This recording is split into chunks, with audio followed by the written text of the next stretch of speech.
खबर देवरिया से है। उत्तर प्रदेश के मुख्यमंत्री योगी आदित्यनाथ अपने निर्धारित समय से करीब 20 मिनट पहले ही देवरिया पहुंचे, जहां पर जनता ने उनका भारत माता की जय और जय श्री राम के नारों के साथ स्वागत किया। मुख्यमंत्री ने जनता को संबोधित करते हुए कहा कि देवरिया मेरे लिए कोई नया नहीं है। मैं करीब 35 वर्षों से लगातार देवरिया आता रहा हूं और यहां की हर एक समस्या से भली भांति पूर्व से ही परिचित हूं। आप सभी ने हमें जो प्यार दिया उससे हमें बहुत कुछ ही बल मिला है और देवरिया को हमने मेडिकल कॉलेज की सौगात दी है। वहीं देवरिया चीनी मिल को लेकर उन्होंने कहा कि कभी देवरिया जनपद चीनी का कटोरा कहा जाता था, लेकिन पूर्व की सरकारों ने इन सभी मिलों को बेच दिया और मेरी सरकार आने के बाद इन बंद पड़ी चीनी मिलों को चलाने की पहल की जा रही है। बहुत ही जल्द देवरिया में कई चीनी मिल आपको चलती हुई मिलेंगी। वहीं जनता से अपील की गई है कि आप किसी पार्टी के बहकावे में ना आए। आप हमें इससे पूर्व में देवरिया की दोनों लोकसभा सीट जिताकर तोहफे में दे चुके हैं। मैं चाहता हूं कि तीसरी बार भी आप ये दोनों सीटें भाजपा की झोली में डालें, ताकि केंद्र में माननीय नरेंद्र मोदी के नेतृत्व में एक मजबूत सरकार बन सके और सबका साथ सबका विकास होता रहे। कि आवास बन पाएंगे? आप सोचिए, प्रधानमंत्री आवास योजना के 17,358 गरीबों को एक एक आवास देवरिया जनपद में प्राप्त हुए। अगर डबल इंजन की सरकार नहीं होती तो क्या ग्रामीण क्षेत्र में हर गरीब को 17,000 से अधिक आवास मिल पाते? मुख्यमंत्री आवास योजना में भी 1,389 लाभार्थियों को यह लाभ प्राप्त हुआ और प्रधानमंत्री आवास योजना शहरी में लगभग 24,000 आवास निर्मित हुए हैं। 24,000 आवास के लिए जो शहरी क्षेत्र में देवरिया में, बरहज में, बटोली में, इन कस्बों में जो आवास बने हैं, इन आवास के लिए भी मैं देवरिया के इन सभी गरीबों को जो आवासहीन थे उनकी सिर को ढकने के लिए डबल इंजन सरकार ने जो सौगात दी है, इसकी मैं आप सबको बधाई देता हूं। स्वच्छ भारत मिशन में अकेले देवरिया जिले में 2,44,000 परिवारों को एक एक शौचालय प्राप्त हुआ।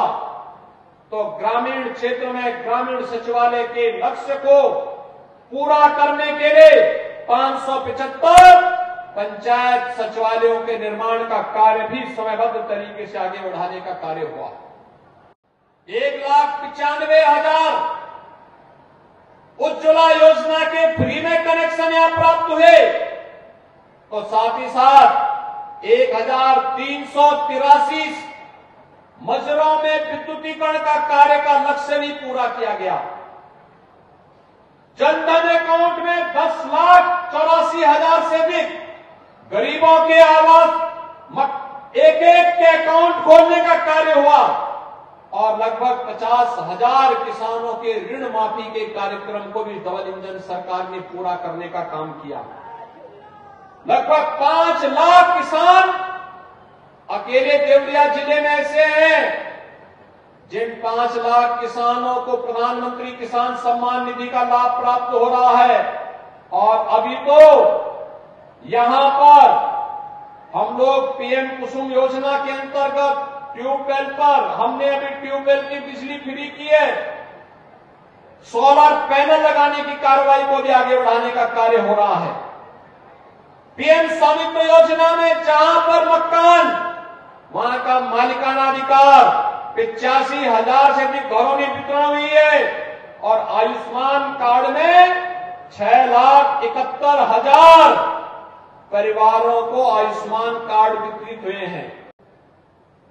देवराहा बाबा की इस पावन धरा को नमन करते हुए मैं बधाई देता हूं।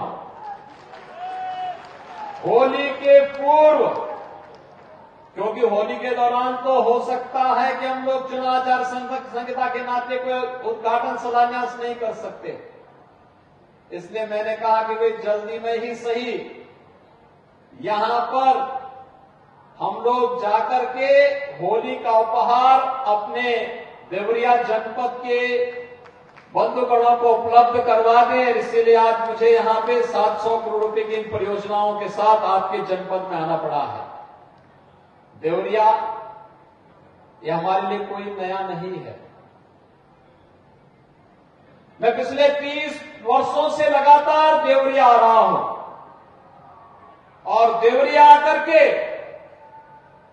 यहां पर जब मैं आता हूं तो यहां के कार्यकर्ताओं के साथ यहां की आवश्यकताओं के अनुरूप यहां की जन समस्याओं को लेकर, जिन मुद्दों को लेकर के, जिन मूल्यों को लेकर के हम लोग संघर्ष करते थे, आज डबल इंजन की भारतीय जनता पार्टी की सरकार मोदी जी के नेतृत्व में उन्हें जमीनी धरातल पर उतारने का कार्य कर रही है।